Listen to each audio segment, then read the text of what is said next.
விவசாயத்தை பற்றி புரிதல் இருந்தாலும் பெரிய ஒரு ஈடுபாடு இல்லை. இப்ப எங்களுடைய பசுமை பூமி வந்த பிறகு உங்களுக்கு என்ன ஈடுபாடு? மட்டையெல்லாம் முன்னாடி நீங்க சொன்ன மாதிரி அந்த இடத்துல போட்டு எரிச்சிருப்பாங்க, அதெல்லாம் எரிக்க கூடாதுன்னு சொல்லி இப்ப மட்டையெல்லாம் நான் அங்கே எங்கே இருக்கட்டும் அப்ப போட சொல்லி மெயினா இப்போ நிறைய இது பார்த்துருக்கேன் யூடியூப்ல. நீங்க விளக்கம் கொடுத்துட்டு போறது நம்ம பண்ணி வச்சாலுமே அதுக்குள்ள ஈல்டு கண்டிப்பா நீங்க சொல்ற மாதிரி கிடைக்கும். எத்தனையோ விவசாய சேனல் இருந்தாலும் பசுமை பூமியினுடைய சேனல் எப்படி சார் தெரியும்? எங்களை மாதிரி ஒரு இளைஞர்களுக்கு ஒரு சிறந்த வழிகாட்டி. நிறைய பேர் இந்த தென்னை மரத்துக்கு இடையில இந்த செடியெல்லாம் வளர்றதெல்லாம் பிடுங்கி கொண்டே எரிச்சிருவாங்க.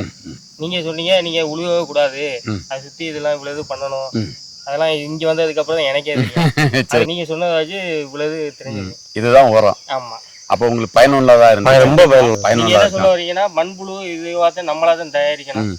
இப்ப இந்த நேரத்துல நம்ம பசுமை பூமிக்கு ஒரு லைக், ஷேர், கமெண்ட் பண்ணி சப்ஸ்கிரைப் பண்ண வைக்கலாமா? கண்டிப்பா. என்ன செய்யணும்? ஒவ்வொரு பேரும் பசுமை பூமியை சப்ஸ்கிரைப் பண்ணணும், லைக் பண்ணணும், ஷேர் பண்ணணும், ஃபாலோ பண்ணலாம், கமெண்ட் போடணும்.